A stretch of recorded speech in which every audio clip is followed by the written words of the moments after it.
Hi everyone and welcome. I'm Ellis, I'm the Partner Marketing Manager at Magnolia and I'll be moderating today's webinar. So we'll give it a few more moments just to let other people join. Thanks to those that are already here, you're on time. And do say hi in the chat. We'd love to know where you're tuning in from. Yeah, pop your name and location in. It'll be great to sort of see where you're coming from. I can see we've got some people joining from the US.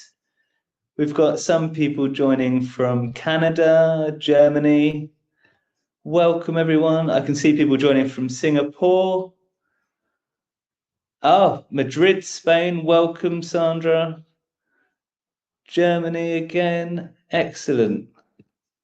Well, welcome everybody, yeah, I think we can get started, and we've got a good number of people joining us today now. So, today we're going to be talking about a real-world manufacturing story, Jabil's formula for digital success in manufacturing.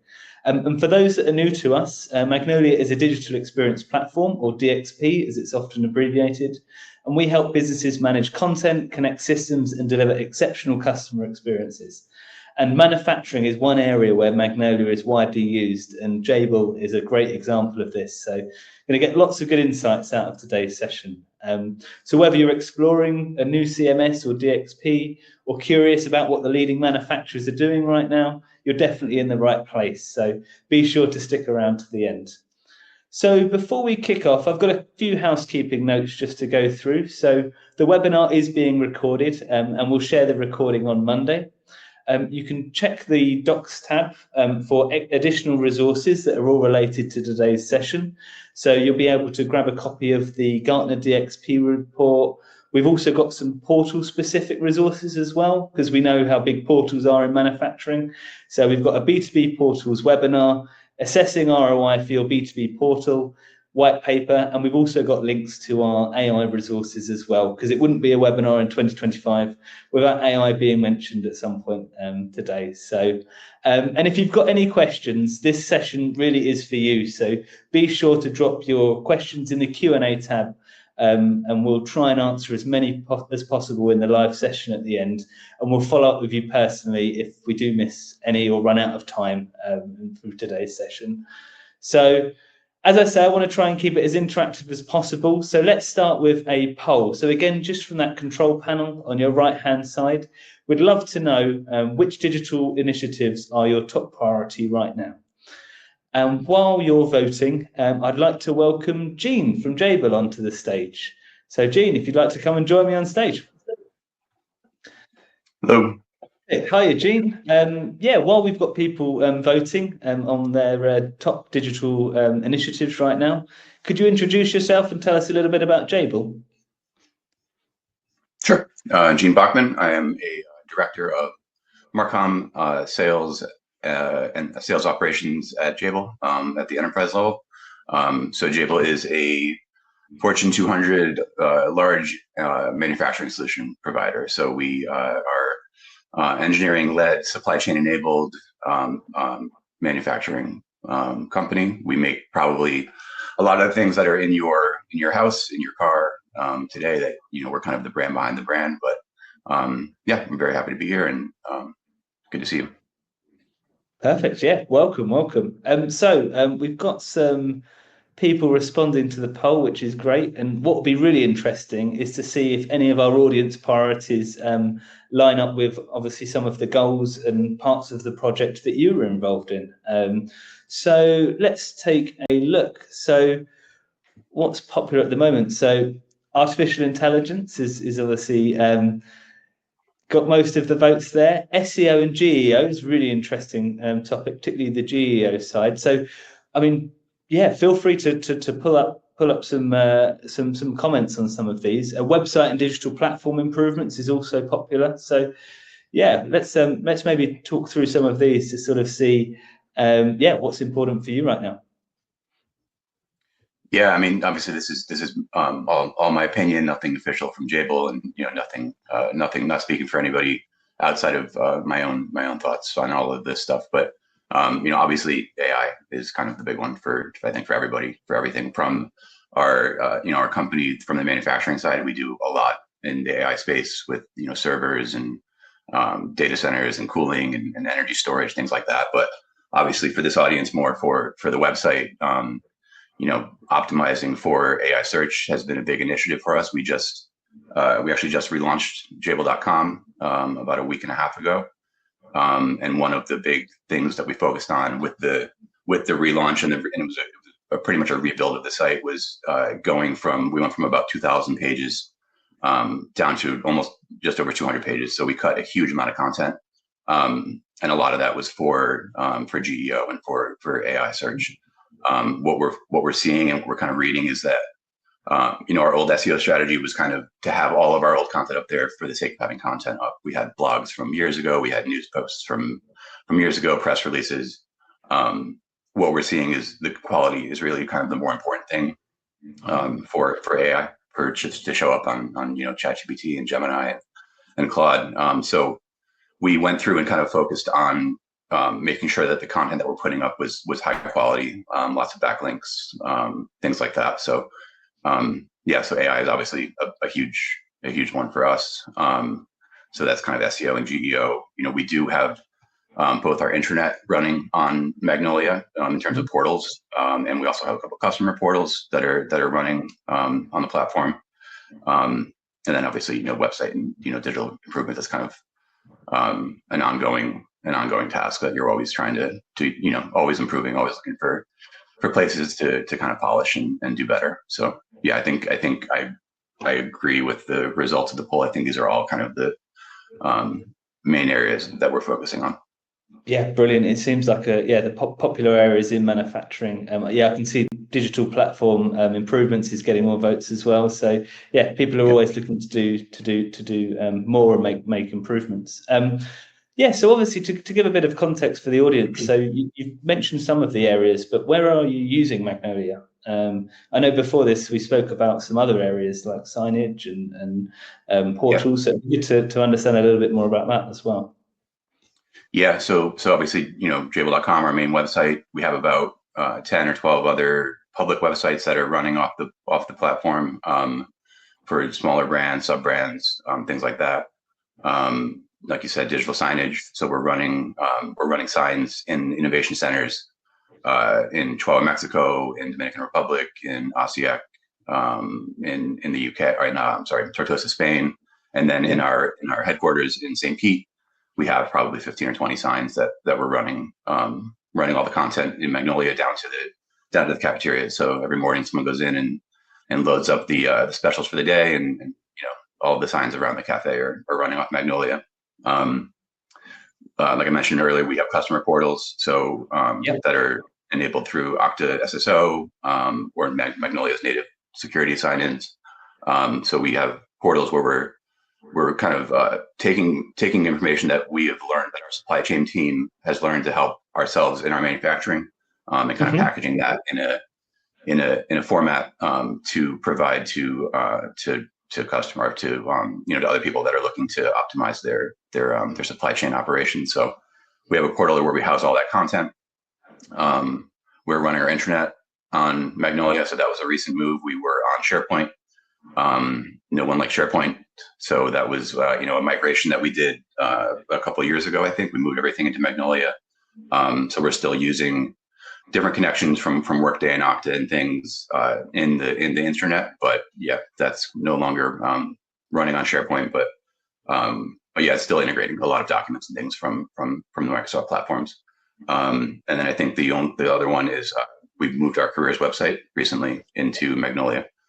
So that is a full integration with Workday, pulling all of the job data and surfacing that for obviously we're about somewhere between 100 and 150,000 employees at the company, and we scale up, ramp up for different projects and different customers all the time. So TA is a huge priority at Jabil.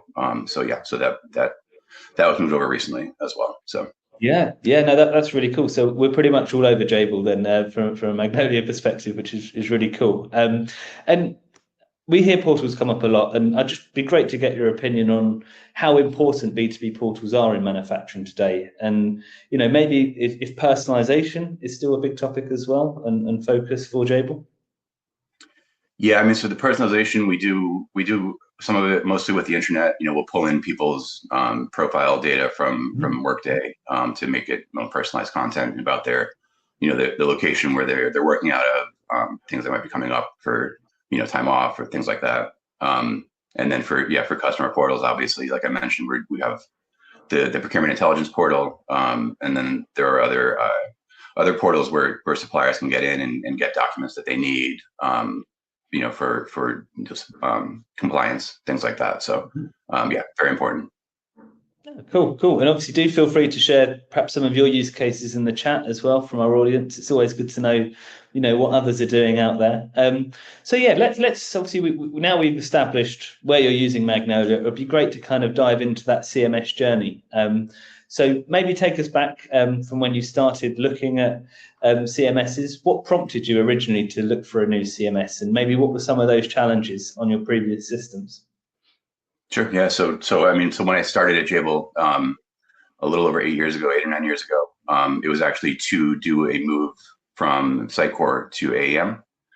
So I was involved in going from to one very different platform to Adobe Experience Manager, which people are probably familiar with. But we were on there for 4 or 5 years. There were a couple challenges with it. I mean, cost obviously is a very expensive platform. There was also a lot of, I don't know if concerns, but there was a lot of mention from the legal team that we don't own the code. The code was all it was not controlled by us. It was controlled by Adobe. It was that didn't sit well, I guess, that we didn't own the content that we were and didn't have direct control over the content. So I'm not sure. It's been a few years since we've been on the platform, but when we were on there, anything around code deploys had to be run through Adobe. You didn't have access to to deploy to your website. So we didn't have control over things like that, and that just wasn't it wasn't a good situation for us. And I think the skill set that we needed internally was more than we wanted to. It was more resources than we wanted to dedicate to the website because of the complexity of the system. So so we started looking around. Found a couple, we did an RFP, kind of looked through Gartner quadrants and reporting and things like that, reviews online, and ended up with a short list. And then Magnolia really kind of came out ahead. I think a lot of it was the similarity. There's a lot of similarities between AEM and Magnolia, both being kind of Java based, and the interface almost is also kind of familiar. The way that you run multi-site. Like I said, we're running 15 projects plus all the digital signs plus everything else off of Magnolia. So being familiar with the interface and being able to run all of these different websites in an environment that was easy to use, I think those are probably the biggest reasons that we ended up here. Yeah, cool. No, that's really good to hear. And actually, let's open another poll for our audience. Be cool to understand what maybe your objectives are at the moment. Obviously, Gene at Jabil has mentioned a few, but maybe cost reduction, increasing sales, efficiency, brand awareness, maybe some of these objectives you have right now. Do share your experience. We'd love to hear. And I know you touched slightly on sort of requirements. What kind of requirements come from the marketing business team and IT? It'll be cool to understand, maybe what they were after and how you sort of bridge that gap. Yeah, so from the marketing team, I mean, there's a couple sides. So from the content and the brand side, obviously keeping our brand aligned and keeping everything on brand standards is very important for I'm in the communications. I report up through the communications team at this point, so the brand and the comms team are all kind of one. So having everything be on brand and be standard, everything, the fonts the right size, the right font faces, the right colors, all of that sort of stuff. The way that you can kind of control that in Magnolia, it's a little bit different from coming from other CMSs where you kind of have more control as an author to go in and break a page or to make fonts, huge and pink, or you can kind of lock all that down and in the component builds in Magnolia. So that's a big plus for us. So we can kind of open up the authoring to, we have probably 30 or 40 people that have authoring seats or have authoring access to different sites, and to let them kind of get in there, make updates, and not have to worry about them breaking stuff. I think that was that was kind of a big deal from the marketing side. And then just enabling that many people to have authoring access without it being, it's, the learning curve for get somebody that can go in and make, simple copy image updates. It's like a half-hour training call. It's not, it's not like a full day session to go through and trying to figure out a whole new weird interface. It's all very intuitive and kind of easy to use. So that was, because we have different marketing teams that represent different businesses in the company, we need a lot of people that can get in there and, that can do this. There's a lot of turnover, so new people are coming in. So, the speed to get people, or the ease to get people up to speed, is very important. And then, like I said, from the InfoSec and the IT side, being able to have control of the code, it's our code base. It all lives in our Git account. It's not living. It doesn't. We don't have to go through you guys to get to our code if we need it, or if we want to pull it down and take it somewhere else. It's not. There's no. That was a much better situation for us than some of the competition, where it's kind of, once it's up in the cloud or up on the servers and it's there and you don't have access to it anymore. That was a big selling point for Magnolia. Yeah. Brilliant. And out of all of that, what would you say would be the main thing that stood out from a Magnolia perspective? Like I said, I think being able to run all these sites and have all these people in there making updates without worrying about them breaking things. Yep.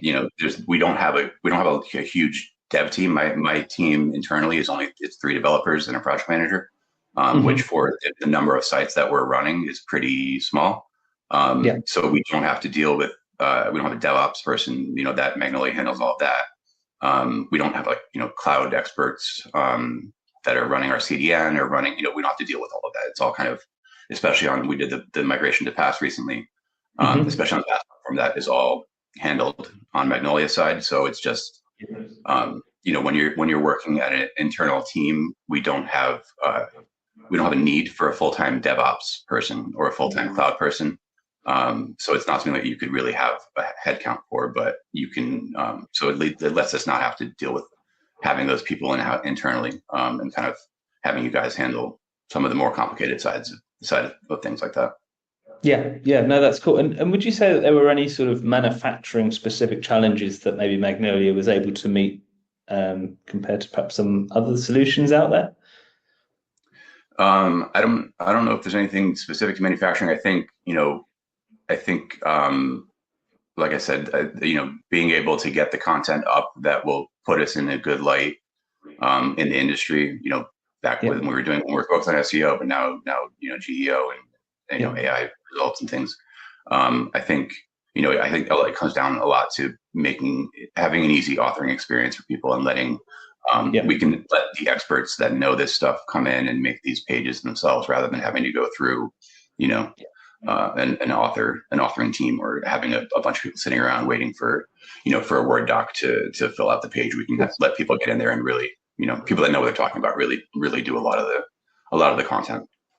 Yeah, brilliant. Yeah, it makes a lot of sense. And I just wanted to remind the audience, feel free to drop your questions in the Q&A tab, and we'll be sure to try and get through most of them in the live Q&A in about 5 minutes. So yeah, do put any comments or questions that you want to get answers to. Okay, cool. Now that's been really interesting. Now, I suppose we've kind of covered a little bit about the CMS journey. I think what would be really cool to dive into now would be the outcomes and impact. So maybe if you could talk through some results that you've seen since moving to Magnolia, maybe for customers or maybe for your internal teams. If there's anything you can share there, that would be really cool to hear. Yeah, I mean, when we did the initial migration, we probably had 3 or 4 websites that we moved over. That has ballooned since then, in the last 4 or 5 years. We've been able to. So I think one of the nice things with Magnolia is how customizable it is. You can have we can basically reuse a lot of core components across 5 or 6 or 10 different websites. And just kind of reskin them with on the front end with CSS and styling to make them look unique to a site or to a brand. But the core of it, it lets us stand up these sites very quickly when we need to, because we can, keep a lot of the core functionality and core components and core templates and things, and just kind of take them from one site and then repurpose them in another place. So I think the ability that we've had to scale up and move some of these simpler sites in has been a big bonus with Magnolia. And then like I mentioned, all the stuff with the portals and the internet and the Okta connections and the ability for Magnolia to work with all these other systems has been a huge benefit for us. Being able to we used to, for the career site, for the internet, we had a whole separate team, a whole dev team that was doing SharePoint, and a whole dev team, or we were paying a vendor actually for the careers website. So it was it's a whole other expense that you just don't need. If we can consolidate that and bring it in to have our team and have our vendors take care of these projects, it's a huge cost savings, because you're not paying for the hosting, you're not paying for the development, you're not paying for all of that times 3 or 4. So so I think it's been a great experience, getting all of this stuff, getting all these projects up and running, and everything moved over onto Magnolia. Yeah, definitely. I think, there's probably a lot of people watching today that are looking at ways to do more with less. So I think that's a great example. And from that, were there any quick wins you could shout about? Yeah, I mean, the top one I think is when we did the initial migration from AEM. I remember at the time, I wasn't in the exact same position that I'm in now, but it was like 5-ish years ago, 6 years ago. The project timeline that came down from leadership was crazy. It was something like 3 months to move. That was when we were at a 1,500 page website, so it was to move 1,500 pages or 2,000 pages, whatever it was, plus the 3 or 4 other sites from AEM to Magnolia. And the time, like I said, the timeline was something like 3 months. And I remember getting the SOWs back and just thinking, there's no way these guys are going to be able to get this. And it was mostly through a partner, because it wasn't, it's not, we weren't doing the we weren't doing the actual the development work ourselves on it. But yeah, I mean, just being able to get, they were able to, so we had the deadlines basically, but being able to move everything over that quickly was pretty impressive. Yeah, and I don't know if that would have been doable on other platforms that I've seen without, and it was not with a huge team. It was it was maybe a dozen people doing it. So yeah, that's been great. I think the way that we are currently configured, like I mentioned, I think we only have a few people internally, so it keeps our headcount low. But the partner network in Magnolia has been great. We work with a few really good partners, and that enables us to, like I said, keep our headcount low, keep the costs low internally. But then when we get a big project, we can easily just scale it up and pull a vendor in, or if we have 3 deadlines all at the same time, we can pull 3 vendors in, have them all working on several projects, and gets a little bit tricky with the code deploys and managing everything and project management stuff. But yeah, I think all of that has been great experience. Yeah, cool. No, that's really good to hear. So if you was to maybe put yourself in the shoes of somebody that's just about to approach a project like this, what are maybe some of those key lessons that you can share that somebody can implement into their project? Yeah, I mean, I think, like I mentioned, the partner network, I think finding the right partner to work with is a huge is huge. And like I said, we've had a couple, we've worked with a few really good ones. That would probably be my main main point of advice, is to find the right partner to help you with. It's not a complicated platform, especially from the front end and the authoring side. But there's some, you need to have some knowledge of kind of how everything's running in the back end to get stuff up and running. So yeah, I think that's probably the main thing I would say. Yeah, definitely. And I know before this we were speaking that a lot of it was around consolidation. I wonder if there's any sort of thoughts you've got on that, and maybe the importance of that when it comes to kind of looking at your digital estate. Yeah, I mean, like I said, between the career site, the internet site, we went from paying times 3 or 4. We're looking at it with a couple other platforms coming up too. But so yeah, I mean, being able to not have to deal with 3 different CMS or DXP contracts and dealing with dev teams that only know SharePoint or only know that they can't work across. It's not SharePoint and Magnolia are not the same, not similar really at all in the back end. So to be able to have everything in one place and have it be adaptable enough to run all these different projects.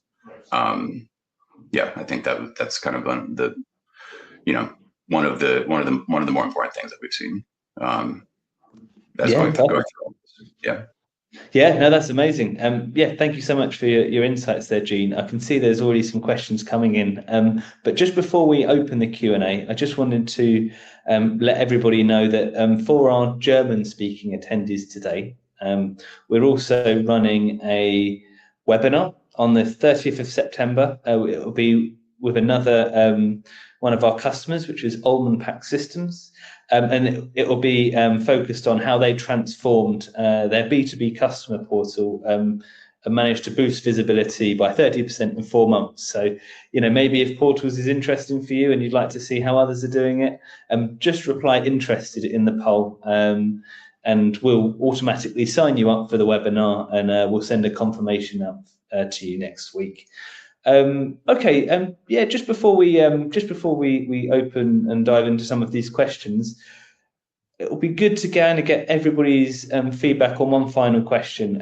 Where can we best help you next? We always want to try and find the best ways to help the community. So we're going to open a final poll. Thank you very much for answering them so far. This is the last one, I promise. So, where can we best help you next?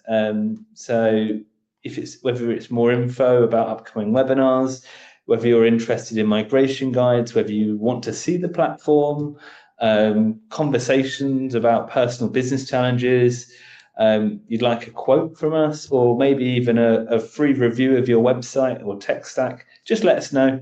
Just reply and we can follow up after the webinar directly with you. We really appreciate the feedback, and we're always here to try and help. So do just let us know what you want to see more of. Okay, so with the final time, I'd like to open the floor up to Q&A, and I can see that we've already had a few come in. So we have a question from Ulrich. Approximately how many people in your organization work with Magnolia worldwide? Is that more of a Magnolia specific question? Because I can say that the Magnolia employee count is a little over 200. I think that's what, obviously just let us know if that's not what you're asking, but that should be that. The next question we've got, refers to digital signage at the start. So what's your use case here with Magnolia? Digital signage. I'd like to go into a little bit more detail about the digital signage use case. Yeah, I mean, so we have it's a pretty simple system. I guess it depends on the location. Some of them are kiosk interfaces where it's a big touch screen, but we're basically standing up pages inside of Magnolia and then pointing these screens to just a simple web apps. So I think people probably don't realize how many when you walk around and see pretty signs everywhere, a lot of those are just kind of HTML and CSS that are running a lot of those things. So so we have remote access into all of the machines that are running these, so we can get in and do reboots and things. But otherwise, it's all very simple. It's like we for the ones that are not touch and that are just more informational signage about events at the buildings, or like I said, the menus in the cafe, things like that. Basically, it's a little Windows controller. It reboots once a night just to flush the cache. Otherwise, it turns on. It loads a Chrome tab, goes full screen, and goes into kiosk mode. There's a kiosk option for Chrome that kind of locks out touch controls and keyboard controls. And yeah, it just loads the web page. A lot of them are like rotating through signage for, we'll have 5 or 6 different things for a building for different events or wellness reminders or whatever. But yeah, it's a pretty simple setup, but it works very well. And it's basically the cost of a screen, and the controllers are a couple $100 for these little windows, little HDMI kind of sticks, because they're very low weight. You're just kind of running a simple web page with some images on it. So yeah. Perfect. Now that's really cool. Hopefully that answers your question. Actually, let me go back to that other question, because I think I got the wrong end of the stick there. So, I think this is more directed at Jabil. Approximately how many people in your organization work with Magnolia worldwide? So not how many people work with Magnolia, which is how I interpreted it. Yeah. So full time, there's 3 developers, a project manager. I'm not dedicated. I manage our full tech stack, so Salesforce and comms things, and so I'm not totally focused on Magnolia. So full time, I would say 4 people. Authoring seats, we have people. We have a Chinese language website that is a whole complicated. To officially have a CN domain, you need to have a license that, and in order to get the license, you need your content to live inside of the firewall. So we have a system that's set up where we publish from Magnolia on a specific site. It pushes to a server in mainland China. So there's 3 or 4 people there that are doing content in Chinese. We have a Mexican, Spanish site, an MX domain. So for authoring seats, and then again, a lot on the intranet, because there's a lot of stuff going on for, intranet portals are very active. There's probably 20 or 30 authoring seats that are open. And then, for the different marketing folks that have access to update their content on the on some of the smaller sites that we manage, there's probably another dozen. So, probably 40-ish people total, not full time, but they are, like I said, it's a very easy system to get used to. So we can kind of, like I said, spend a half hour on a call with somebody, show them this is, you can set up permissions so they only have access to the site that they need. They only have access to the damn folder that they need. And then going in and making updates and doing simple things like most web updates are just, standing up a new page with a new blog post, or so the learning curve on that, is like I said, like a 30-minute meeting. So so we have a lot of people that are in there doing authoring stuff, just from time to time. So with a lot of seats basically, but it's because of the way that you can kind of control things. There's not, people aren't in there breaking stuff like you would expect, or like you would see, I guess, on other platforms. Brilliant, thank you, and I hope that answered your question. We've just come up on time, so we will make sure that we get back to the other questions directly with you. I'd just like to call that a wrap there, I think. Thanks, Gene, for joining and sharing your insights. As I say, you'll get the recording on Monday, so hopefully you're leaving with some fresh ideas that you can take into your digital strategy in manufacturing for 2025, and hope to see you along at one of our next sessions. So that's all from us. Thank you very much. Thank you.